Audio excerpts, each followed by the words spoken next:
is the most famous of the Neapolitan resorts. Very grand, very popular, delightfully old-fashioned, but with an upbeat feel to it. This is where we're making our base to explore the rest of the peninsula during our stay in Campania. Much cleaner and greener than Naples, the town has a distinctly relaxed holiday atmosphere to it. With a population of over 16,000, Sorrento is the largest and showiest of a string of towns on its peninsula. Vico Equense, Meta, Piano, Sant'Agnello all have their own railway stations and some fine accommodation. Although the railway ends at Sorrento, there are other charming towns and villages to visit, like Massalubrenza and Termini at the end of the peninsula. Most are easily reached by bus, or in our case, some delightful footpaths. The town doesn't have a promenade, but rather looks down, like from a balcony over its two marinas. There are some fine views from the top, and many of the great hotels are sited here to take advantage of that. Below the town centre is Marina Piccola, which is actually larger than Marina Grande at the other end of the town. Now, how Italian is that? From the quay at Marina Piccola, you can take ferries to Naples and the island of Capri. But this almost perfect resort does have a drawback: not a lot of beach. Some of its neighbours, particularly Meta, have rather more in that department. Most of the peninsula coast has steep cliffs and access is extreme. But Sorrento has a fast lift to help.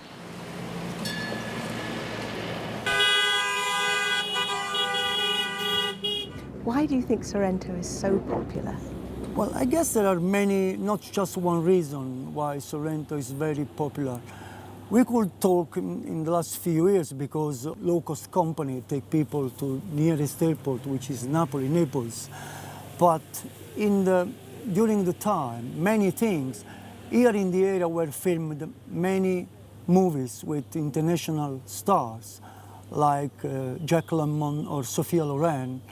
And there were lots of writers and song composers making Sorrento a romantic destination as well, besides a tourist destination.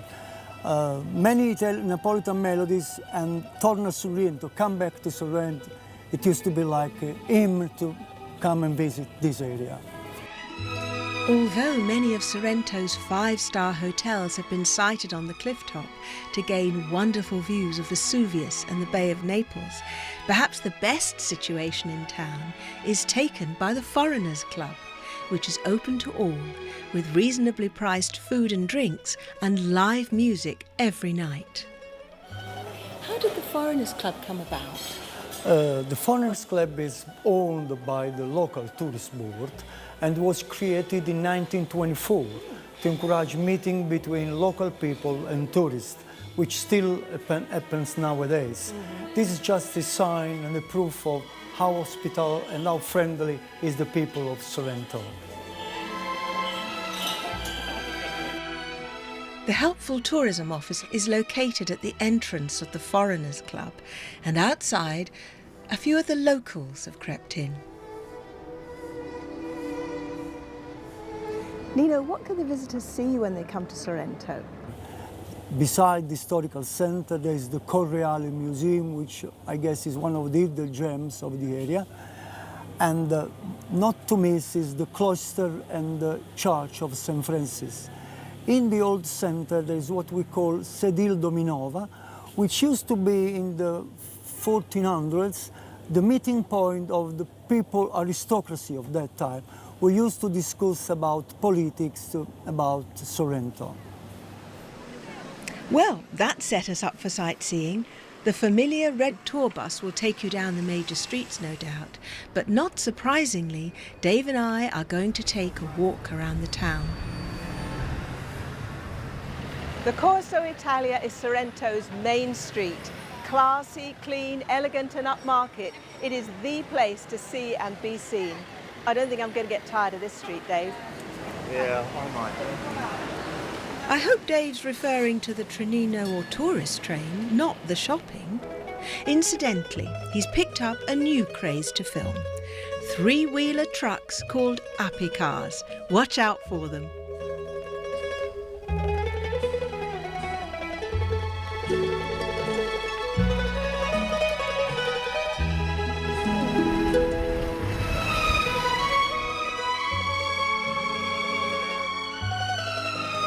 This character's name is repeated all over town. Celebrated 16th century poet Torquato Tasso is Sorrento's only famous son, and the town's claim to the poet is somewhat tenuous. For military reasons, he had to leave his home here when Tasso was only a boy, and he spent most of his life elsewhere. Once he'd left his family, Tasso and his works rose to become an Italian equivalent of Shakespeare. And there are some interesting displays of his writings and original manuscripts in the Correale Museum nearby. We walk down to Piazza Sant'Antonio. Both its church and the square are named after Sorrento's patron saint. He died on February the 14th in AD 626, so Valentine's Day celebrations in the town are pushed aside in favour of his. We're making our way towards Marina Grande, and our next stop is the delightful church and cloisters of San Francesco d'Assisi, one of Nino's top suggestions. Classical music events take place here each summer, and it is the perfect spot for weddings.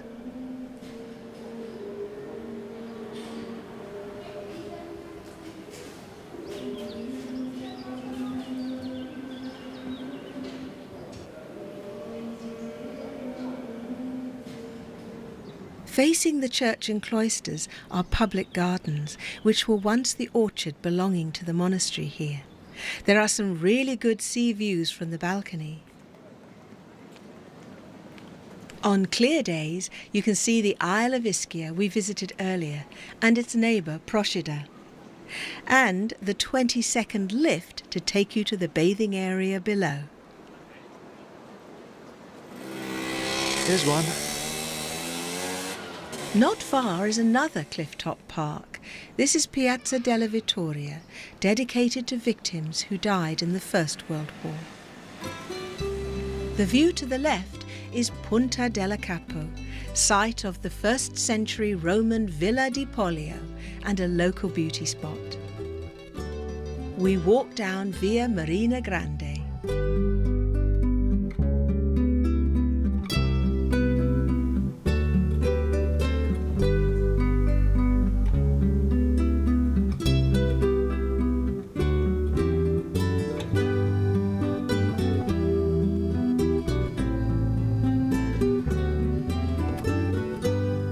The charming little church is dedicated to Santa Anna, Mother of Our Holy Lady. In July, there is a festival at Marina Grande with fireworks over the sea. Dave and I both agree this is our favourite place in town. Above the marina are the remains of the city walls which once protected the whole of Sorrento. In the Middle Ages, the town and much of the peninsula experienced a number of attacks from invading Saracens.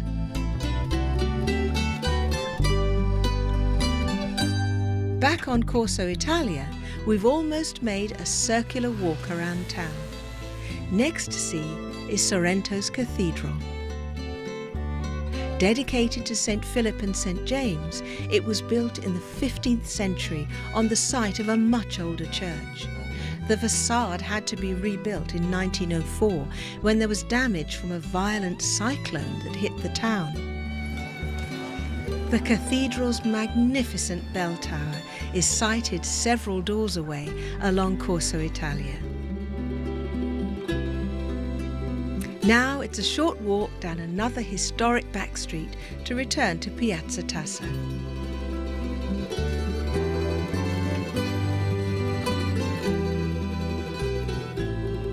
It's hard to believe that this land was once a deep ravine. But on the other side of the square, you can still see the steep sides of the gorge, both to the seafront and inland. At the bottom, there is an abandoned flour mill and a sawmill which remained in use till the early 20th century. A rather eerie sight, so close to the town centre.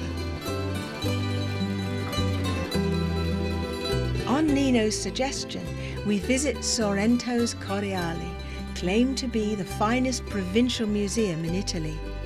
Two brothers, Alfredo and Pompeo, from Sorrento's rich and influential Coriali family, founded the museum in 1900. It was developed into an institution in 1904. The ground floor includes an interesting collection of local Greek, Roman and medieval artefacts and pays homage to the two brothers along with local painters, Torquato Tasso, and the work of Sorrentine craftsmen, more of which we'll see later. This dramatic painting is the work of Edoardo Martino from nearby Meta, who became our Queen Victoria's marine painter in ordinary. On the first floor you can see valuable examples of Neapolitan and decorative art from the 16th to the 18th centuries, and of course a gallery of Coriali family ancestors. The second floor houses another valuable collection from the Neapolitan school, still life and decorative pieces from the 17th to the 19th centuries.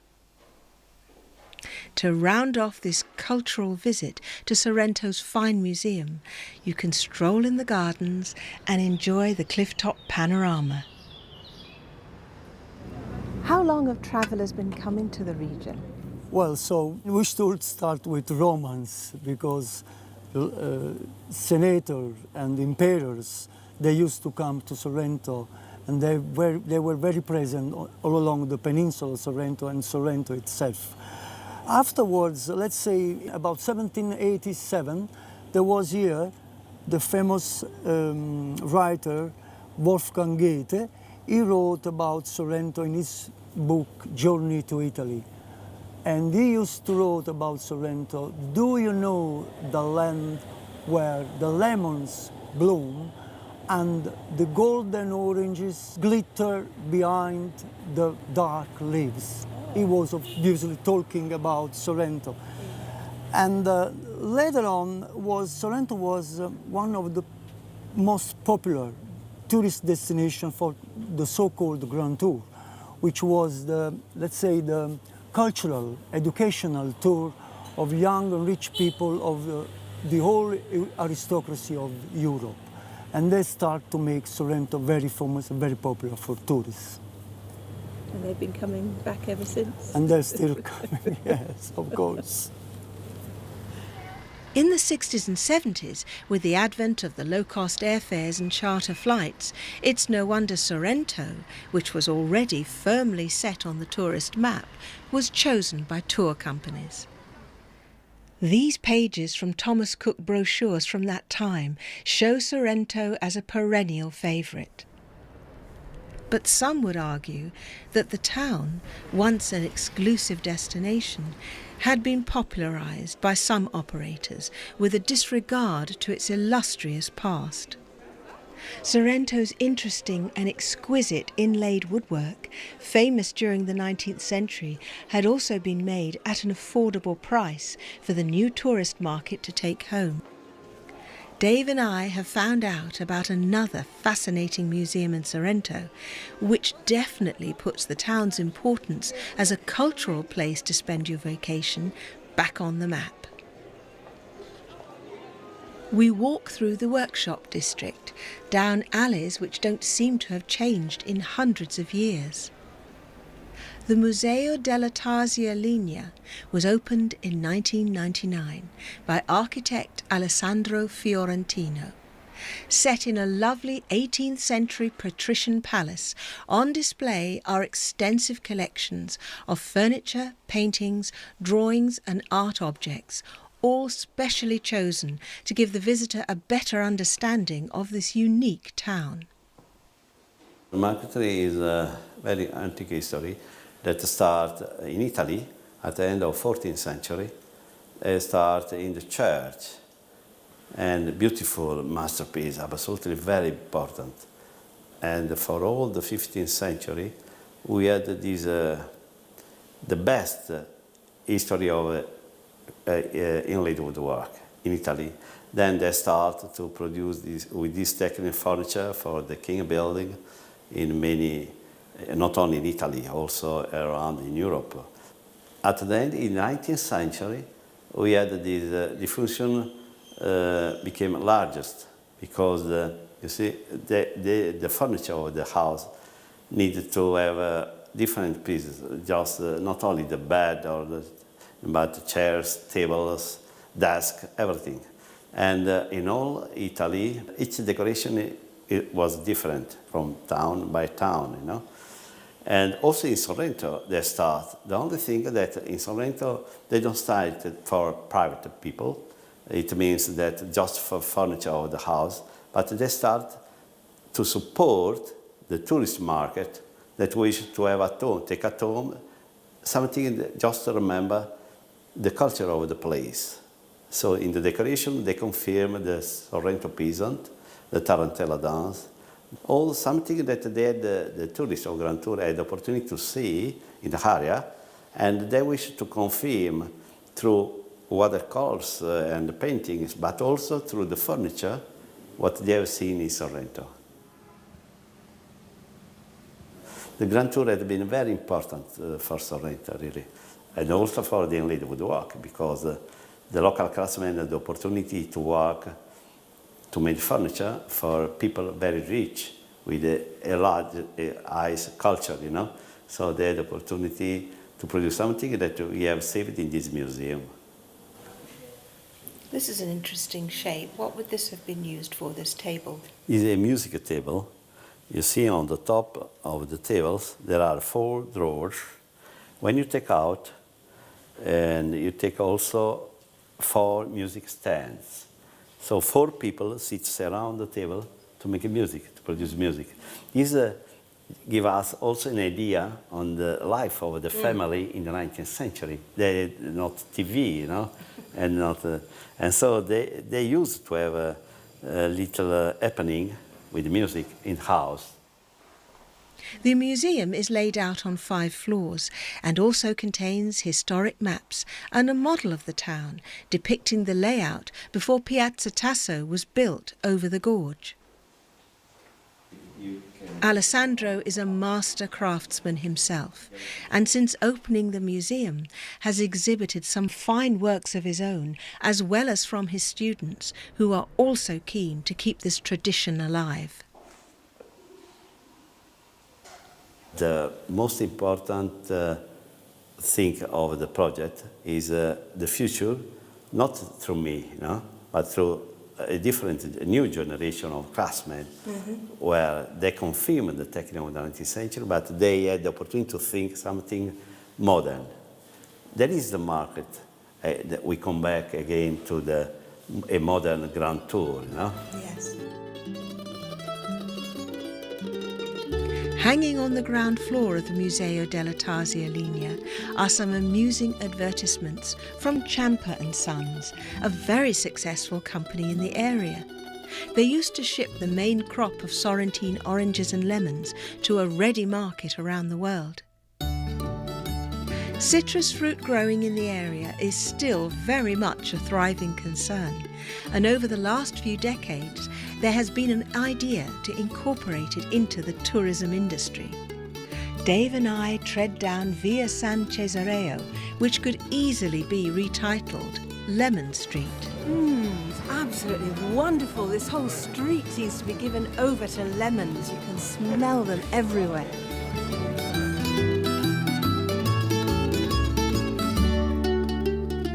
Not far from here is one of Sorrento's main attractions, I Giardini Cataldo, a lemon grove and ice cream parlour with free entry and free tasting of the town's favourite tipple. The Esposito family have been running a business here in the heart of Sorrento for many years, with a little help from Ty. I meet daughter Rosella. Rosella, how did the business get started? The business starts from my grandfather, Cataldo. That's why we have the name I Giardini di Cataldo. My father wants to put the name of him to remember him. And he born here in Sorrento. We have this land, there is 2 hectares, and another garden 5 minutes walking from here are the 2 hectares. And before was all a big garden, and he has to work with him 80 people. Father Salvatore shows me some of his photographs. And are these your family? Yes, this is my family. This is my grandfather. Very tall. Yeah, it's about 2 meters, like my father. Here my father is, I think, 7 years. Yes. Now in this photo is my father in the garden here. Is an old photo here. Yes. This is the brother of my father, like the brother. He's small, not like him. Yes. Yeah. This is oldest history. No, not old, but That's pretty good. yeah. How old are some of the trees? The trees here are about 50 years, 50, 70. The other land is about 200 years. Yes, before are all oranges. Oh, okay. And after I put lemon too. Mm-hmm. Why did your father start to make limoncello? We have too many lemons, so we must do something with these lemons. And here it's very popular. It's typical from here. So we make limoncello with the skin, and then with the rest part, with the inside part, we make marmalade, ice cream. So we use every part of the lemons. And oranges too, and mandarins the same way. What can the visitor see and do at Giardini Cataldo? They can just walk through the lemon, see lemon and orange, mandarin trees. We have a lot, so. Yeah. And then they can taste our liquors, which is limoncello, of course, and then we make also orange, mandarin liquor. All grown Yeah, around here? all in the garden, yeah. And also we have the fennel liquor, but from Punta Campanella we have another land. Yes. So there we pick the fennel and make the liquor. Punta Campanella is the very tip of the Sorrentine Peninsula, about 10 kilometers away. And this is my house. Here Yeah. is the Golfo di Napoli and Golfo di Salerno on the other side. In front 3 miles is Capri. And this is Parco. You must have fantastic views at your Yes. house. Rosella regularly gives visitors a short tour of the facility. We do everything by hand with a simple potato peeler, just do like this. We just take the yellow part, not the white, because if you take the white it will be bitter. If you smell it's very strong, the taste, yeah. Lovely. And our secret is to pick the lemon and immediately start to peel, because if you do the day after, it will change the smell, will be less strong. Okay. And then pour into the alcohol. Oh. Pay attention because it's very strong. After you. Oh, it's making my eyes water. Gosh, that's strong. And we leave the skin into the alcohol for 5-6 days to infusion. So the second step, we put water and sugar inside to dissolve. This is like a mixer, so it takes more or less 2-3 hours. If you try to do it at home, you can also boil the water, it will be faster. Yes. And then we make a filtration and we put into the second box. Okay. And it's done. You have your limoncello. And the other flavours? We make the same process, Same yeah, process. with all. Yeah, with the licorice, with walnuts, fennel, orange. Yeah. Everything by hand. And of course, Dave and I just have to try some. Salute. That's limoncello, that's really good. Then we have the orange. Prego.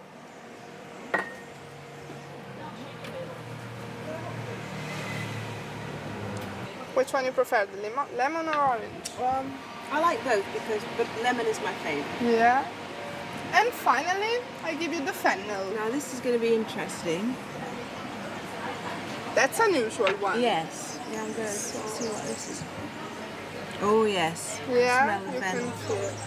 You're going to have to try this, Dave. Yeah, I think I might. Looks like I'm getting some.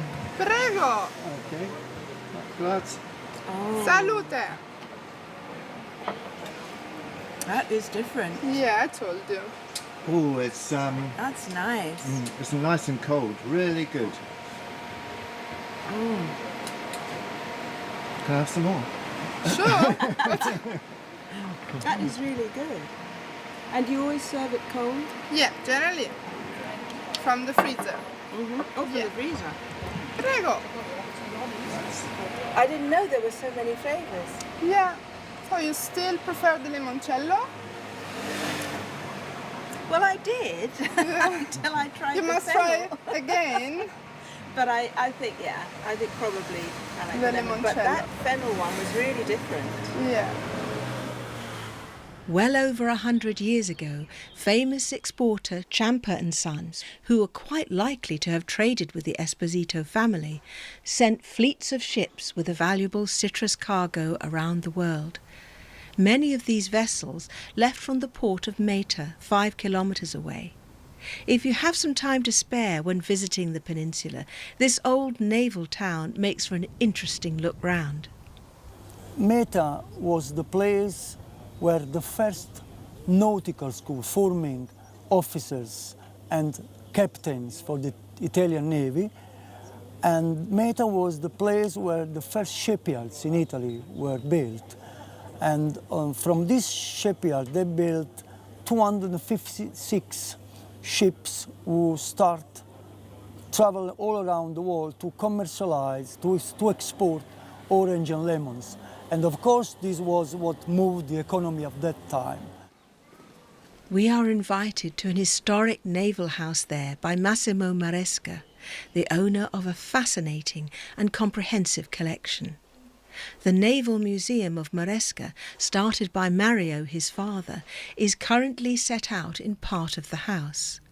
The rooms are filled with models, plans and artefacts of vessels built in Meta's shipyards. Many were named after saints, hoping for divine protection, bearing in mind if a sailor died at sea, there would be no paradise for him. Here's a ledger from 1893 with detailed descriptions of a ship's cargo.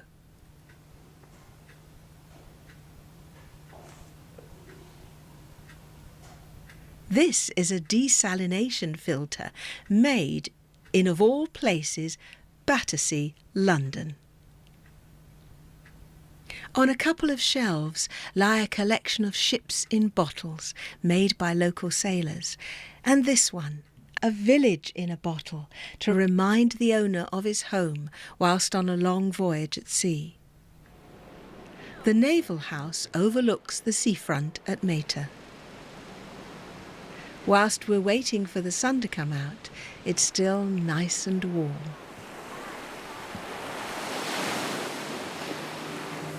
In Meta, there's the best beach of the whole area, because the best sandy beach of the area, and also Meta has got its own beautiful historical center. Delightfully uncrowded, with few tourist shops, the back streets make a pleasant change from the busier parts of the Sorrentine Peninsula.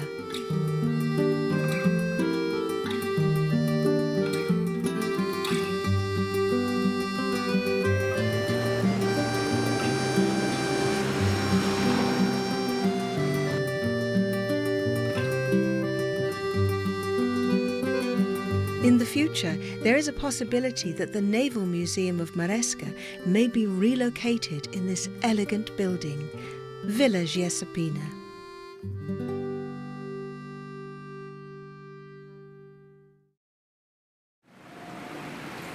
Well, after all this history, it's time we donned our boots to see more of the landscape around Sorrento.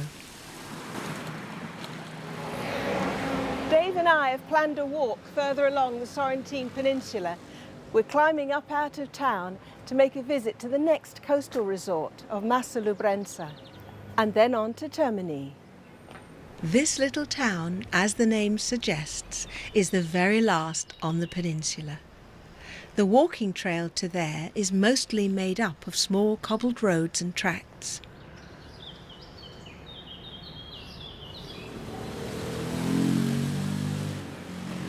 At least the steps cut off the steep zigzag road. After a near collision, we walk between olive groves.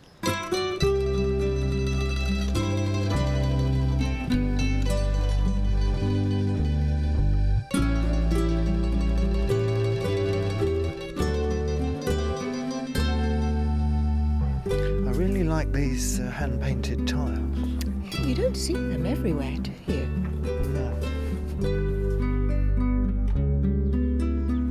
A main road spoils the tranquility for a short while.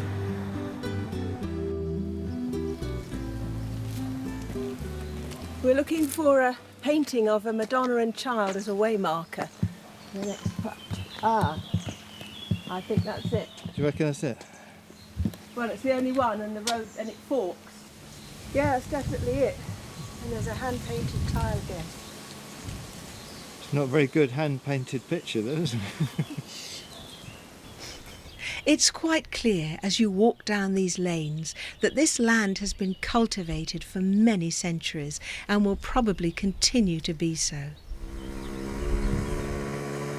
Dave's favourite appy cars take the place of a donkey cart, but you don't need to widen these lovely old lanes for them. The landscape changes now to lemon groves.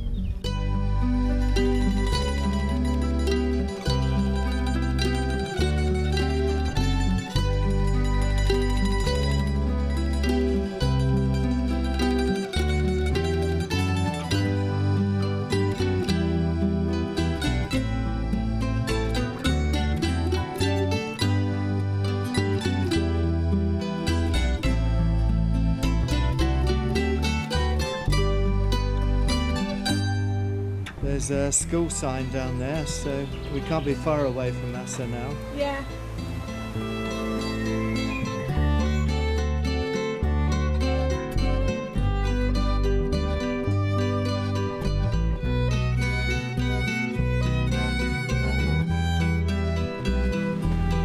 And here we are, Massa Lubrenza.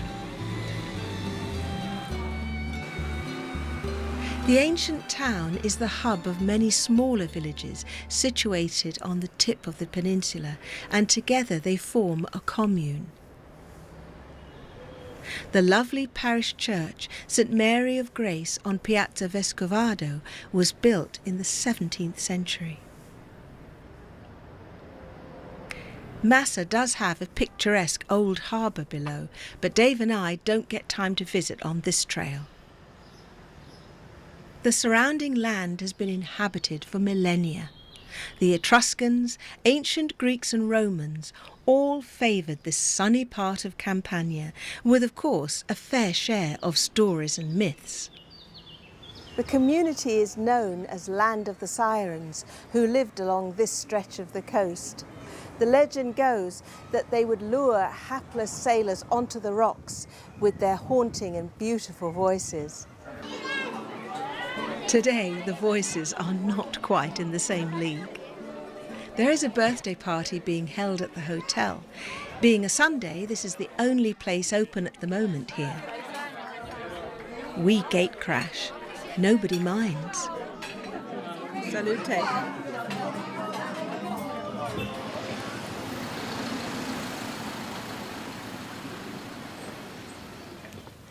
Well, after that convivial refreshment, we're going to continue our walk to Termini. It's around 6 kilometres and promises some fine views from the peninsula.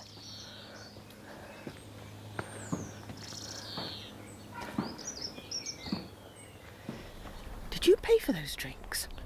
Yeah, I left a note on the table. Oh, good. I think. Oh.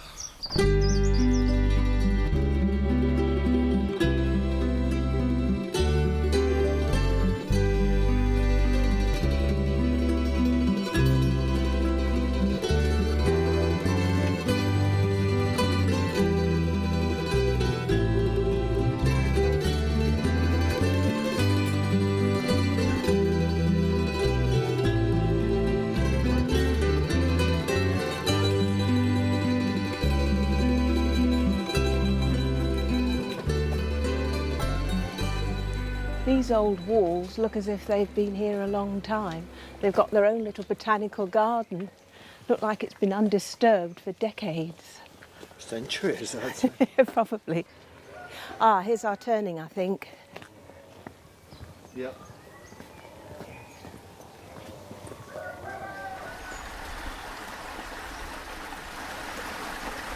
We're on the outskirts of Massa Lubrenza, looking for the next village. I lead on through the back alleys. Dave hangs back. Well, we've got a worn-out sign here. Now we can see where Massa is, where we can see Sorrento is, but not sure where we're going. I guess it's this way then. I think so. We'll see. Certainly confusing.